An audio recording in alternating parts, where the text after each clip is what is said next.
یہ کہانی ایک نادان لڑکی کی سبق آموز کہانی ہے۔ ایک ایسی لڑکی کی کہانی جو اپنا سب کچھ چھوڑ کر جاوید کے ساتھ بھاگنے والی تھی، لیکن عین وقت پر ایسا ہوا کہ اسے قسمت نے بھیانک انجام سے بچا لیا۔ وہ ہامتی کامتی سیڑھیاں چڑھتی چھت پر پہنچی، جانے کیوں نیچے جانے کی بجائے وہ اوپر آ گئی۔ فوراً ٹرن ٹرن فون بجنے لگا۔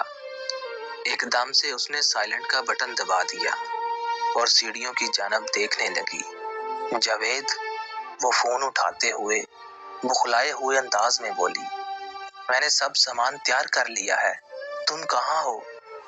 میں بس پہنچنے والا ہوں، تم اطمینان رکھو، اور ہاں، جلدی سے نیچے آ جانا، ہمارے پاس وقت بہت کم ہے۔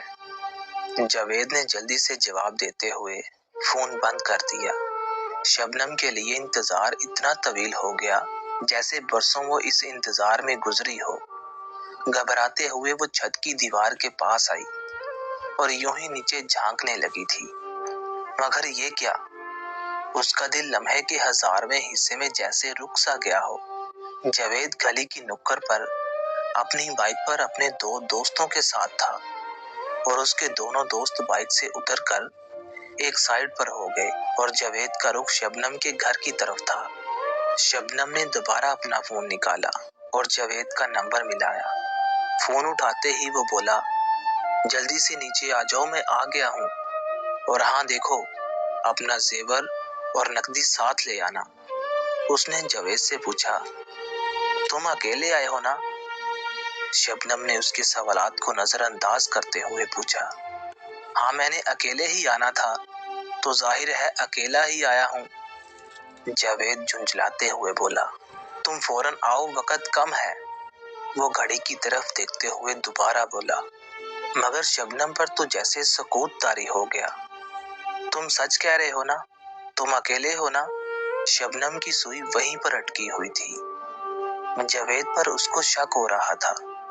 وہ فوراً نرم انداز اپناتے ہوئے بولا، کیا کوئی اپنی جان سے بھی جھوٹ بول سکتا ہے؟ میں تمہیں کس طرح یقین دلاؤں کہ میں اکیلا ہوں؟ تم آ جاؤ اور خود دیکھ لو، میں اکیلا ہی ہوں۔ اب کی بار وہ کچھ زیادہ ہی تفصیل سے جواب دے رہا تھا۔ دونوں طرف سکوت چھا گیا۔ شبنم کی آواز نے سکوت توڑا تو جیسے جاوید پر حسرتوں کا پہاڑ ٹوٹ پڑا۔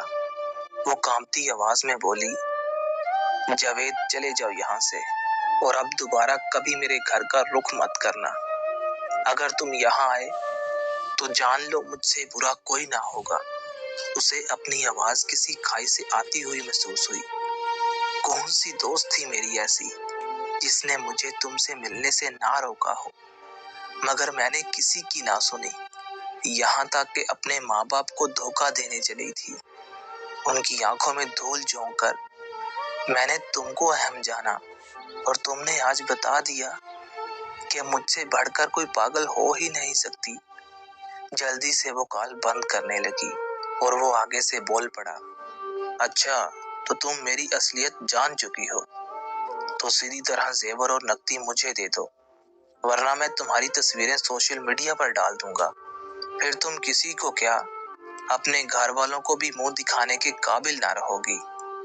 غصے سے بولتا ہوا وہ چپ ہو گیا۔ ہر بے ایمان انسان کی طرح وہ اپنی اصلیت پر اتر آیا، مگر شبنم پر اس کا ذرا بھی اثر نہ پڑا۔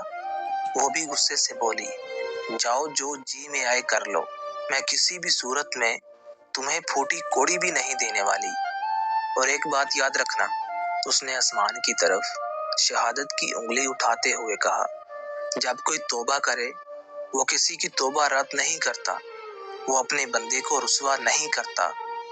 یہ کہتے ہوئے اس نے فون بند کرتے ہی دیوار پر مار دیا اور ایسے رونے لگی جیسے اس کا کوئی اپنا مر گیا ہو۔ ویسے مر ہی تو گیا تھا نا اس کا ضمیر۔ کیا ہوتا اگر میں چھت پر نہ آتی اور اس کے دوستوں کو نہ دیکھتی؟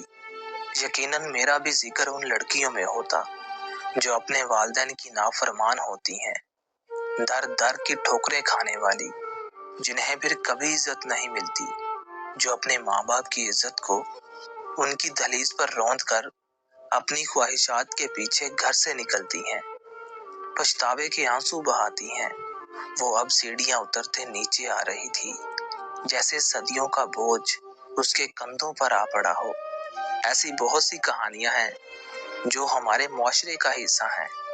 ان کہانیوں کے بارے میں اگر ہمیں پتہ چل جائے تو شاید کوئی بیٹی یہ قدم اٹھانے سے پہلے 1000 بار سوچے۔